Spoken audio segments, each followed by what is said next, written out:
suffering children. Oh my God. Struggling to survive. I have a youth here breaking windows, all bloody. In a system that's supposed to save them. They can't come from a nightmare into a house of horror. A year-long turn-to-terror investigation into one suburban foster school. How can you say that your campus is safe right now? Expands to expose a wider, even more urgent breakdown in the mental health system charged with upholding the well-being of 22 million people. So this is an issue for every residential treatment center across New York State. Today, I really just want justice. Appeals for intervention that never seems to arrive. I'm supposed to have a 24-year-old son right now, and I don't. The consequences of failure. I'm currently serving 30 to life for a double homicide. And the data that proves thousands of vulnerable children remain at risk. Hit me! When home hurts. Exactly, bro. You dead in your face. What's up? I'm Tara Rosenblum reporting from a more than century-old residential treatment center for troubled children, where troubling behavior is nothing new. But lately, we noticed a dramatic spike in violence and erratic outbursts on and off campus, so we decided to investigate. And what we discovered was a significant flaw in New York's statewide mental health protocols, resulting in the most vulnerable children being sent to live at centers ill-equipped, understaffed, and in some cases, even unlicensed to treat them.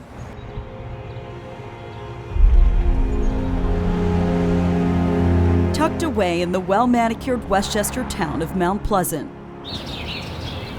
the Cottage School sits on a more than 150-acre sprawling campus with Ivy League elegance on the outside. You have a big green square full of grass, you have nice trees. Now, it sounds like a pretty picture, right? But inside, not everything looks as what it seems. I was always fighting.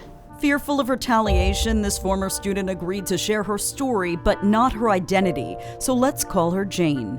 I had to do stuff that I didn't want to basically protect myself. Up until 2018, Jane was one of the 160 children, mostly from New York City, Westchester, and Long Island, removed from their families and placed by family courts or government agencies at the Residential Treatment Center run by nonprofit JCCA with public and private funding. It was the nation's first cottage-style orphanage, set up with the mission to care for troubled boys and girls facing abuse, neglect, complex trauma, or in Jane's case, all of the above.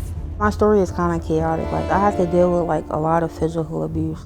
But Jane says her life here was even more unpredictable and dangerous than the one she was so desperate to escape.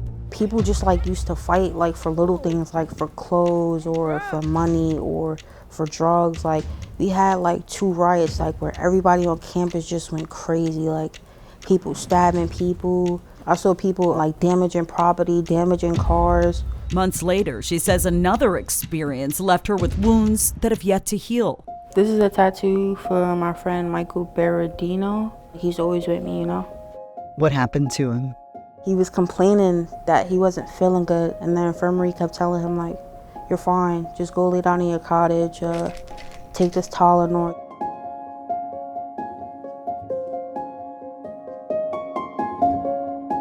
Michael was my 15-year-old son. It's beyond heartbreak. I'm supposed to have a 24-year-old son right now, and I don't. I miss him every day. 100%. It was their fault. All 5 of those days that my son went to the infirmary, the words that were reiterated to him were, "Stop playing around, nothing's wrong with you, go back to your cottage." Unfortunately, Michael's tragedy is just one example of many. A meltdown this week at a school for troubled kids in Mount Pleasant is sparking outcry. More than 50 students got into a fight. 11 students were arrested. Our team has been documenting troubling outbursts. It all comes after 2 vicious sex attacks At the Cottage School, They were gonna kill me that night. dating back more than 2 decades. 12-year-old boy allegedly sexually assaulted another 12-year-old. And tracking them with our own database. says it's not only the violence at these group homes that's got them so upset, which is how we spotted a spike in incidents in recent years. Trespassing and fights involving increasingly erratic behavior. Get out of my way! Like this bizarre encounter all caught on camera. I'm calling the police! A student standing shirtless, blocking a local roadway, pleads with a passing driver to end his life. The month before, this disturbed teenager snuck into someone's backyard. It looks like it's him again, sitting on the side on a rock. And bit the head off a live chicken right in front of a child. He strangled it and then was chewing on the head when the police officers came. There was also this vicious assault of a 15-year-old girl on campus, videotaped by her roommate and allegedly witnessed by a staff member. She called me from the hospital that morning. They didn't even call me.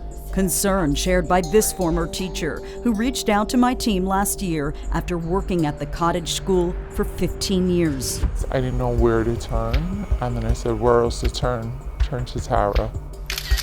We have students getting hurt, hurting each other. They're in major danger.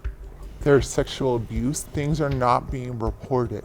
We took her allegations straight to the man in charge. My name is Ron Richter, who had a surprising response we don't normally hear in a Turn to Tara investigation. I wouldn't deny that there are times when our staff isn't right on top of the kids. But first, the dramatic data we also asked him to respond to. Through a public records request, the Turn to Tara team obtained police reports dating back a decade. The data shows officers responded to the campus 779 times last year, a more than 20% increase from the year before, and almost 45% increase from a decade ago.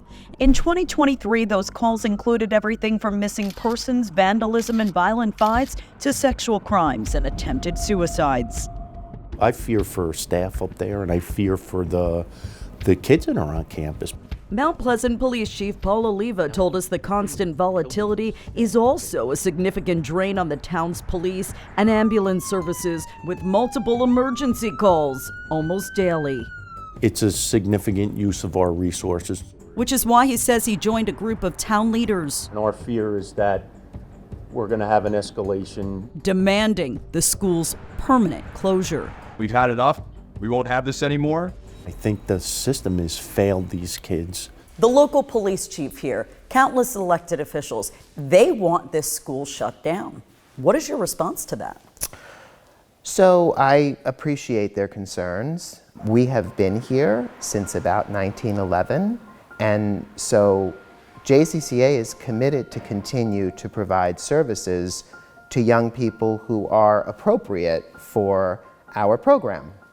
So my response is that we have no intention of closing down. JCCA CEO Ron Richter invited us to campus for the first time to directly address the concerns. You don't want anybody to get injured while they're in your care. Concerns he blames on state officials who started placing more severely mentally ill children at not only the Cottage School. This is not unique to us. But similar treatment centers all across New York, a direct response, he says, to the state cutting the supply of pediatric psychiatric beds nearly in half over the past decade. Describe some of the mental illnesses that we're talking about here. We have kids that have schizophrenia, bipolar disorder. We've had suicidality. But legally, if a troubled child acts out, Richter says their hands are tied because, unlike a mental health facility, his staff is not allowed to forcefully restrain a student or even stop them from leaving campus. We are not, by state regulation, permitted to lock doors. We're not licensed to give injectables. 3 years ago, JCCA formally asked the Office of Children and Family Services to give them authorization to change that. But they're still waiting for a decision. Every kid that's here, a New York State judge has determined they can't live at home. So I feel very strongly that we owe these kids sort of the highest kind of quality care. We're not doing that. And I don't see New York quickly enough advancing solutions. So what you just told me is that the current system and the state of New York is failing these children as a result of these policies? I think that there are some kids that we are failing. I don't, I have to say, I think 90% of the kids who are at JCCA are being served well. We reached out to OCFS to see what they're doing to close this urgent mental health gap. The statement they sent in response reads in part, OCFS is reviewing proposed intensive service program models that would bolster the existing continuum of congregate care program models. But that's cold comfort to Jane. I want people to wake up. I feel like they do a lot more damage than help people. People like Jose Colon, who says he went from being a bullied and scared 12-year-old kid at the Cottage School to a leader of 3,000 gang members. But I was in control of all of them. Still ahead, we head behind bars to hear how his time spent here started him on the path to prison.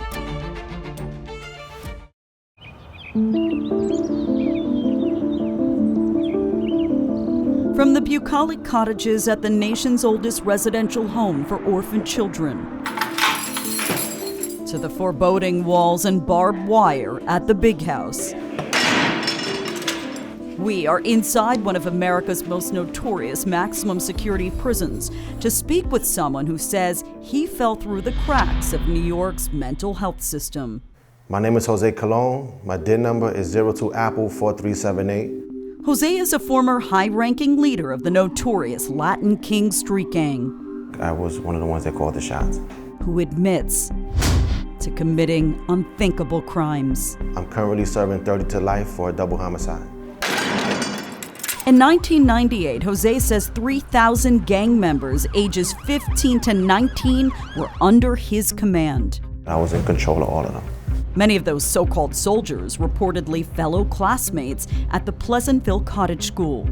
It's one of the main reasons why I'm so geared towards these kids, because I know that that's the breeding ground. He knows because he lived it. A judge sent the Bronx native to live at the Center for Abused and Neglected Children in Westchester County at age 12. So I was removed from home at an early age. It wasn't easy being placed in a cottage with 14 kids and having to share that space. And so at one point you decide to join a gang. Deciding to join a gang, I believe, had more to do with kind of like feeling isolated, feeling by myself. Being removed from my home and placed into this Pleasantville foster care. There was a culture amongst the kids. And as a kid, you're impressionable. You want to be able to fit in with the in crowd. And because the campus is approximately 200, 300 something kids, and this is what everybody's doing, you actually fall victim to that peer pressure. So gang life was prolific? Well, yeah, in this particular facility, yes. Did you get into a lot of fights? Yes. When was the first time you held a gun? In 1998. 1 year later. And police have reportedly made an arrest tonight. Jose fired his weapon during a burglary at a Bronx apartment building. They're only teenagers, but they face some very grown-up trouble. Killing an elderly couple. I kicked the door open and just pulled the trigger. That was heartless. The bodies of Carlos and Antonia Pena discovered by their 13-year-old foster child. There's an overwhelming feeling of remorse that I feel when I think about it. Even when the image is in my head, because I have a daughter now. A daughter who is now the same age Colon was when he was placed at a residential treatment center. He's talking to us now to make sure she and any other children don't follow his path.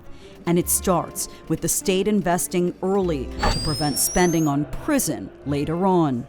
I wanted to share my story with you because I believe that there's somebody out there who's probably dealing with the same thing. They still want to be that bigger person. They're still looking for those guns, those weapons, those knives that make them want to feel superior or be somebody who they might think they want to be now. But in 10 years, it's not the person you want to be.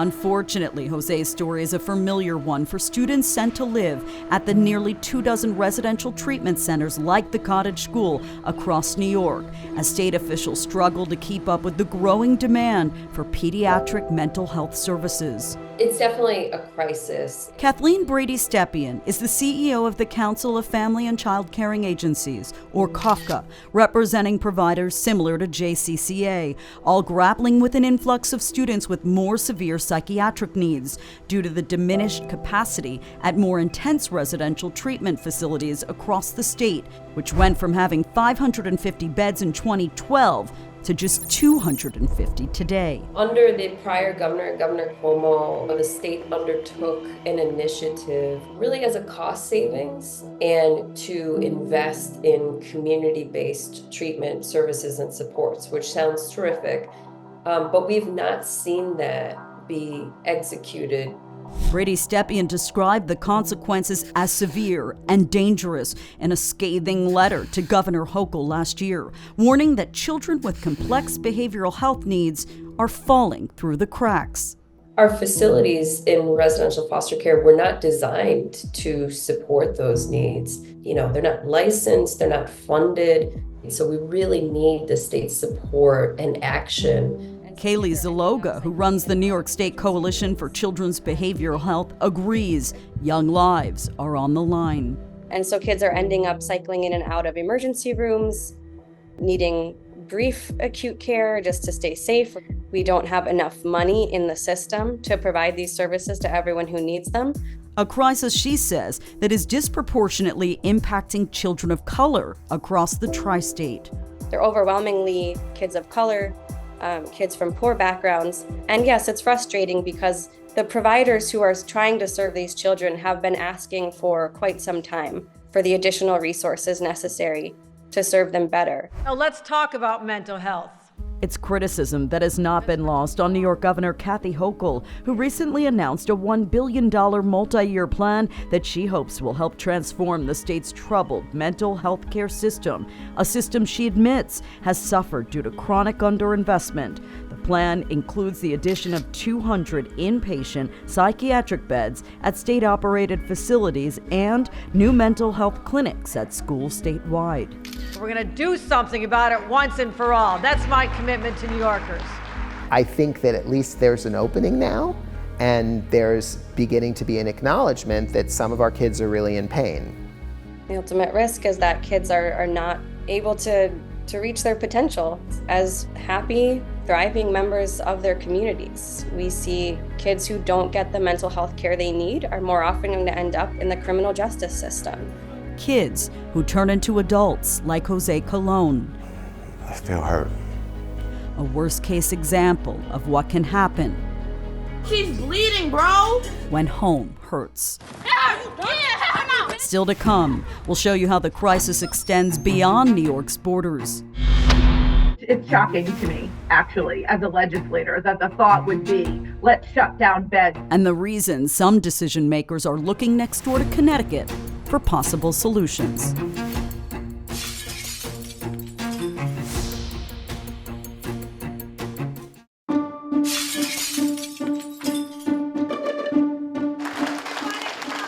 Community fury.